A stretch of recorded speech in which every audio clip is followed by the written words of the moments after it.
سلام. یکی از عداوت‌های حکومت آخوندی که هر از چندگاهی بهش رو میاره نمایشی است به اسم انتخابات که مثلا قراره توش مردم شرکت کنند و رأی بدن و مثلا کلا هدفش همینه که فقط مردم رأی بدن و یه تصویری ازشون بگیرن. یعنی رأیشون که مهم نیست، مهم اون تصویر است که یه نفر بیاد تو صندوق یه چیزی بندازه. نظام‌های سیاسی موجود در جهان دو دسته‌اند. دسته اول نظام‌هایی هستند که در آن اکثریت مردم تصمیمگیر امور کشورند و دسته دوم نظام‌هایی که در آن اقلیت امور کشور را بر عهده دارد و به جای اکثریت می‌اندیشد و تصمیم می‌گیرد. کدوم کشور رو داره میگه؟ اون کشوری که سیاه‌سفیده کدومه؟ خیلی عجیبه. مگه میشه توی کشوری فقط یه اقلیت برای همه تصمیم بگیرن؟ ما که نمیشناسیم همچین کشوری رو، نه؟ معیارهای تایید صلاحیت داوطلبان در قانون اساسی و قانون انتخابات ریاست جمهوری که در شورای نگهبان مورد بررسی قرار میگیره اصلی ترین نقش رو در آرایش نهایی داوطلبان داره. البته مثل همیشه برخی با فضاسازی در تلاشند شورای نگهبان را از همین الان تحت فشار قرار بدن، اما سابقه کار نشون داده شورا با توجه به ترکیب فقهی و حقوقدانش زیر بار فشار نمیره. بله، همونطور که گفت توی حکومت آخوندی شورای نگهبانه که اصلی ترین نقش رو توی هر انتخاباتی بازی میکنه. یعنی تو هر چی میخوای کاندید بیاد، از هر مدلش، از خودشون ها، نه از مردم. ولی ته خط این شورای نگهبانه که تصمیم میگیره که کیا تو بازی شرکت میکنن. ماشاءالله یه اکثریت 12 نفری هستن که برای 80 میلیون تصمیم میگیرن، زیر بار هیچ فشاری هم نمیرن. این که حالا چرا یکی رو رد میکنن هم اصلا به کسی نمیگن. اینهاش. شورای نگهبان هیچ وقت معیارهای بررسی صلاحیت‌ها را اعلام نکرده است و مشخص نیست افراد را با چه معیارهای اعلام شده‌ای تایید و رد میکند. یعنی در واقع توی نمایش انتخابات حکومت آخوندی فقط این 12 نفر شورای نگهبان هستن که شرکت میکنن. رأی دهندگان سیاهی لشکر محسوب میشن. حالا این 12 نفر پشتشون به کی گرمه که هر غلطی میخوان میکنن؟ به ولی فقیه.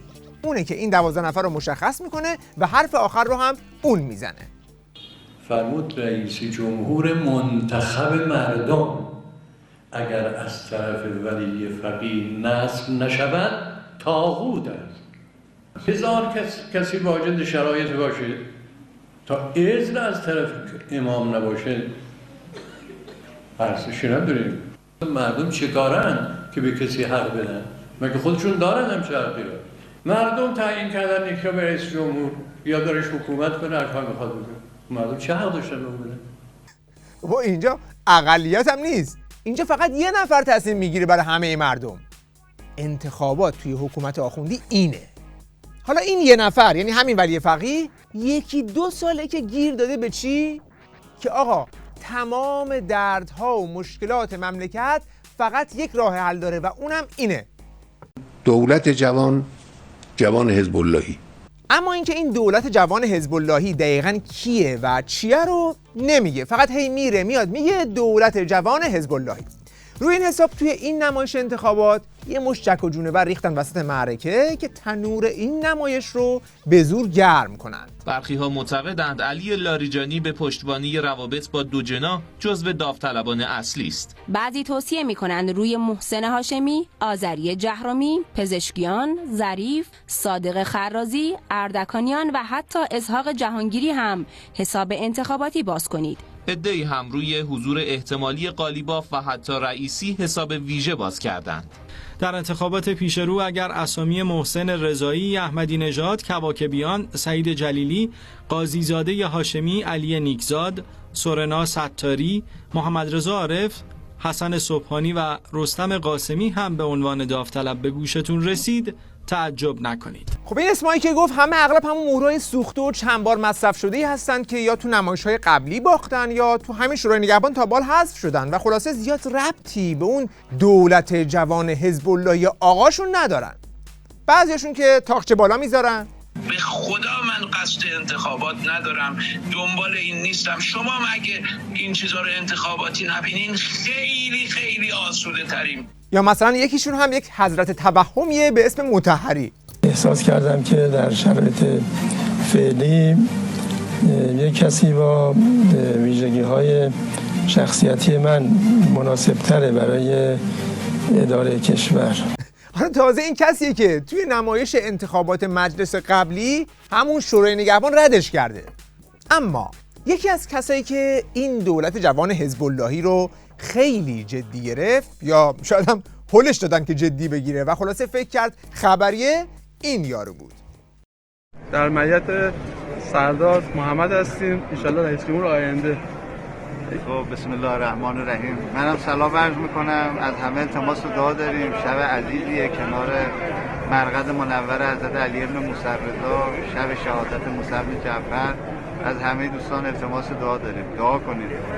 راه سختی در پیش داریم ولی محکم انشالله. حتما انشالله. این فیلم دوزاری که دیدید مثلا فیلم اعلام کاندیداتوری پاسدار سعید محمد بود. حالا اینکه اینطوری خوشو به موش مردگی زده و اینقدر آماتوری وارد گل شده، نه اینکه مثلا پول نداشته که داره با گوشی دوستش فیلم میگیره، نه این ناکسیه. این خودش قبلا فرمانده قرارگاه خاتم بوده، یعنی نصف اقتصاد مملکت زیر دستش بالا پایین میکرده، مالک چندین مرکز خرید بزرگ کشور بوده. از دیگر سوابق سعید محمد، مدیرعاملی گروه ایرانیان اطلس، سازنده و مالک چندین مرکز خرید در شهرهای مختلف از جمله اطلس مال در تهران است. همش تو کار ساخت و ساز پاساژهای لوکس و اشرافی بوده. تو مملکتی که 80% زیر خط فقر هستن، این به فکر مردم میتونه باشه؟ بعد حالا برای اینکه این یارو رو بولد کنن، چند ماه دور و بری‌هاش دارن بادش میکنن که این مصاحبه میکنه با این با اون که بگه من این کارو کردم و هر پروژه انجام شده و نشده ای رو بگه کار منه. بعد از اینکه اون موقع شرکت اسنم پروجکتی در ستاره خلیج فارس داشت کار میکرد، رها کرد رفت و بعداً بحث تحریم‌ها انجام شد که همون موقع به قرارگاه سازندگی خاتم الانبیا به عنوان یک پیمانکار ایرانی اعتماد شد و این پروژه به قرارگاه واگذار شد و شما امروز شاهد اون هستید که بزرگترین پالایشگاه میانات گازی جهان امروز در حال تولید هست و فول ظرفیت الان در اختیار کشور هست. جالبه بدونید که همین پروژه رو همه باندای نظام میخوان بزنن به اسم خودشون. پاسدار سعید محمد سال 97 شده رئیس قرارگاه خاتم، اما همین پالایشگاه ستاره خلیج فارس که ازش صحبت میکنه رو اسفند سال 96 قبل از اومدن سعید محمد، روحانی و زنگنه یه بار افتتاح کرده بودن. با تشکر فراوان از همه مهندسین، از همه کارکنان، کارگران، همه تلاشگران. این مراسم افتتاح فاز اول پالایشگاه ستاره خلیج فارس است با حضور حسن روحانی. این مراسم در روز 10 اسفند سال 96 برگزار شده، یعنی بیش از 7 ماه پیش از انتخاب سعید محمد به عنوان فرمانده قرارگاه سازندگی خاتم. حالا که سعید محمد میخواسته این پروژه رو تو جیب خودش بذاره، از اون طرف زنگنه شاکی شده که من اینو راه انداختم. پالایشگاه ستاره خلیج فارس رو تمام بنیانش رو زمان من گذاشته شده، تمام اسنادش هست. ستاره خلیج فارس اولش کار ما بود، آخرش هم کار ما بود. خلاصه از این طرف جناح مقابل رزومه کاری سعید محمد رو زیر علامت سوال بردند، از اون طرف کیهان و خبرگزاری سپاه موسوم به فارس با آوردن یک فرمانده سپاه به اسم جوانی اومدن کلن زیرا به این یارو رو زدن که اصلا سعید محمد نماینده سپاه نیست و ما دنبال جوانای بی تجربه هم نیستیم.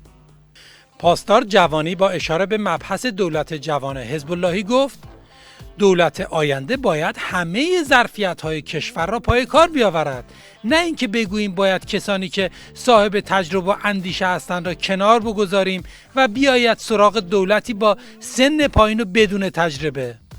بعد چند خط پایین‌تر هم میگه اصلا حرام شرعیه که سپاه بخواد توی انتخابات شرکت بکنه. نماینده ولی فقیه در سپاه در همین 1 سال گذشته چند مورد بیان فرمودند که ورود مصداقی در انتخابات برای سپاه و بسیج حرام شرعی است.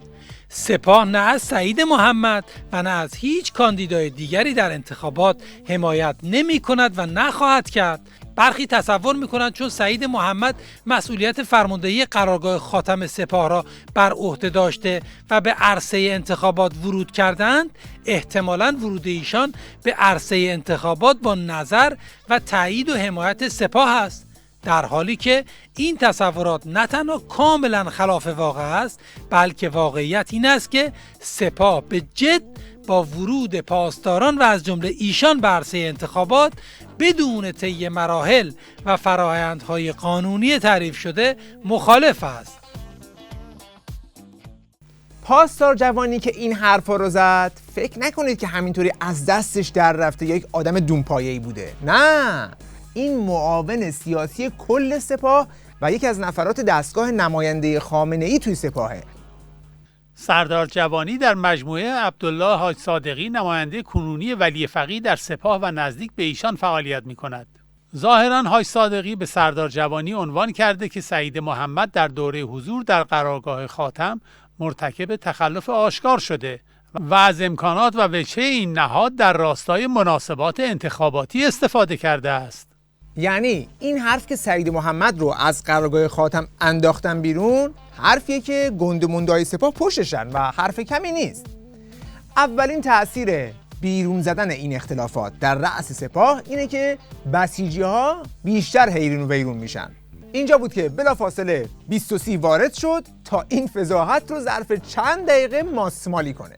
ماجرا از آنجا آغاز شد که سردار جوانی معاون عقیدتی سیاسی سپاه در گفتگویی از برکناری سردار سعید محمد از قرارگاه خاتم به دلیل تخلفات وی خبر داد. این ماجرا ابتدا با واکنش دفتر سعید محمد مواجه شد که آن را به شدت تکذیب کرد. بخشی از بحث‌های شبکه‌های اجتماعی هم دیشب و امروز به این موضوع اختصاص داشت و رسانه‌های بیگانه هم سعی کردند از این مصاحبه بهره خودشان را بگیرند و بگویند جنگ داخلی در سپاه بر سر انتخابات 1400. از امروز ابتدا مصاحبه‌ای از سردار شریف سخنگوی سپاه منتشر شد که گفته بود از مصاحبه سردار جوانی سوء برداشت شده و سردار محمد برکنار نشده است. البته امروز مصاحبه‌ای هم از سردار جوانی منتشر شد که گفت از صحبت‌های من درباره سردار محمد برداشت نادرستی شده. با این گزارش مثلا میخواستن این شکاف عمیق توی سپاه رو بخیه بزنن، اما وقتی یکم روش ریز بشی میبینی که نه، قضیه بیخدارتر از این حرف هست. سراغ پاسدار جوانی رفتن که تو منظورت چی بوده؟ اون دوباره تأکید کرده که سعید محمد از سلسله مراتب فرماندهی سپاه سرپیچی کرده. بعد رفتن سراغ پاسدار کوثری که اونم تأکید کرده که امامشون ورود نظامی ها رو به عرصه انتخابات ممنوع کرده بود و هر کسی که میخواد برخلاف این چارچوب قانونی عمل کنه باید با جدیت با اون برخورد کرد. بعد رفتن سراغ یه فرمانده دیگه سپاه که اسمش رو فاش نکردن که اون هم موضع جوانی رو تایید کرد. این فرمانده برجسته سابق در سپاه در ادامه با تأکید مجدد بر صحیح بودن مواضع سردار جوانی در ماجرای برکناری سعید محمد خاطر نشان کرد. به عقیده من سردار جوانی موضع درستی در این مسئله اتخاذ کرده است. پس همه کله گندای سپاه تاکید کردند که سعید محمد رو از قرارگاه خاتم پرت کردن بیرون. دیگه دیدن بسیجی‌ها دارن خیلی گیج میخورن، رفتن سخنگوی سپاه یعنی پاسدار رمضان شریف رو آوردن تا این قضیه رو جمع کنه که اونم زد چشمشو گور کرد. آیا اظهارات سردار جوانی موضع رسمی سپاه محسوب می شود؟ این یکی را بگذارید جواب ندهم. سخنگوی سپاه جناب عالی هستید، آیا نباید موضع رسمی سپاه را بیان کنید؟ من مسئول صحبت‌های خودم هستم، نه صحبت‌هایی که دیگران می‌کنند. آقا رو پس تو چی کاره ای؟ اگر می‌خواستی فقط حرفای خود رو بزنی برای چی اسم تو رو گذاشتن سخنگوی سپاه؟ اینکه سمت آقای جوانی به عنوان معاون سیاسی سپاه را تایید کرده اید به منزله تایید اظهارات اوست؟ اینکه ایشان سمت معاونت سیاسی دارد که کسی شک ندارد و تایید من را هم نمیخواهد. قشنگ مثل کسی که روی اره نشسته نمیتونه جلو بره نمیتونه عقب بیاد، نمیتونه اون یکی فرمانده رو بکوبه، نمیتونه از حرفش رسما دفاع کنه. اما خبرنگاره چون خوب از اوضاع پتال بسیجی‌ها بعد از این ماجرا خبر داره، میخواد حتما از زیر زبونش یک جمله واضح بکشه بیرون. پس موضع سپاه همان موضع یدالله جوانی است؟ حدود 1 ماه قبلم اعلام کردم که سپاه هیچ کاندیدایی را تایید یا تخریب نمی کند و وظیفه خود را مطابق قوانین جاری کشور انجام می دهد. پس تا اینجا یه جورایی حرف پاسدار جوانی رو تایید کرد که سپاه از هیچ کس رسما حمایت نمیکنه، ولی 2 قدم بعد گیر میکنه، چون این همه کاندیدای سپاهی دیگه هستن. چرا سر اونا چیزی نگفتید؟ چرا با این وجود تا امروز موضع‌گیری مشابهی از سوی مقامات سپاه در خصوص دیگر کاندیداهای نظامی سپاه نظیر سردار رستم قاسمی یا سردار حسین دهقان صورت نگرفته است؟ نمیدانم صورت گرفته یا نه، بنده اطلاع ندارم. واقعیت این است که حرفی که من میزنم باید دقیق باشد. ما در این حوزه احساسی عمل نمی کنیم. آخه بدبخت، یه فکری هم به حال اون بسیجی‌ها بکن که با هر جمله تو یه دور دیگه گیج میخورن. به این ترتیب کارشناسای خودشون هم دیگه میگن که بعد از این داستان سعید محمد فاتحش خونده شده. محمد علی پورمختار معتقد است که پرونده انتخاباتی سعید محمد با این اظهار نظر سردار جوانی بسته شد. وی افزود فکر کنم خود آقای سعید محمد هم به این شکل دیگر کاندیدای ریاست جمهوری نشود، چون ذهنیت ها نسبت به اون منفی شد. توی رسانه هاشون هم مرتب روی این موضوع تاکید میکنن که سعید محمد چه بخواد چه نخواد یک چهره نظامیه و برای ورود به انتخابات باید از همه مناصب سپاهیش استعفا بده، چون طرف بعد از اینکه از قرارگاه خاتم بیرونش کردن بهش پست مشاور فرمانده سپاه دادن، بنابراین طرف هنوز سپاهی محسوب میشه. یه عده از افراد باند خامنه‌ای هم معتقدن که این پتانسیل اینو داره که احمدی نژاد دوم بشه که جلوی خامنه‌ای شاخ شد. بنابراین به نظر میرسه توی باند خامنه‌ای آدمی ندارن که بتونن همه سرش به وحدت برسن و بعضی هاشون معتقدن که در نهایت کاندیدای مطلوب اونها همون رئیسی جلاده و اونو میخوان رئیس جمهور کنن. به قول برخی کاربران در فضای مجازی، نظام آخوندی تنها حکومتیه که هنوز کاندیداهاش معلوم نیست ولی رئیس جمهورش معلومه. وقتی تو بالای سپاه و تو خبرگزاری فارس اینجوری دارن همدیگه رو لت و پار میکنند، معلومه که گیجی و سرخوردگیش برای بسیجی ها میمونه و واکنش هاشون دیدنیه.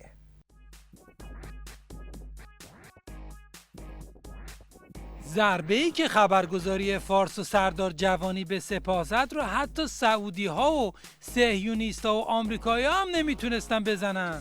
دیگه از سپاه و از طرف دیگه چنین خطای نابخشودنیه. تقدس نهادهای مورد اعتماد رو از بین نبرید. گفتا ز که نالیم، گفت که از ماست که بر ماست. کمی بصیرت داشته باشین، گل به خودی نزنین. اف بر شما و این تهمتاتون. باید دید خبرگزاری مفلوک و داغون فارس نونشو از کدوم ارباب و مسئول میخوره که یه همچین خزعبلاتی رو منتشر میکنه. این دو صدایی در سطح بالای نهاد انقلابی قابل پذیرش نیست. بهترین فرصت برای پیروزی اصولگرایان بود که آقایون خرابش کردن. بقیه گزینه‌های احتمالی هم که قبلا کاندیدا شده بودن و نتونسته بودن پیروز بشن. این که حنای نمایش انتخابات توی این نظام به کلی رنگ باخته از انتخابات قبلی مجلس برای همه روشن شده بود.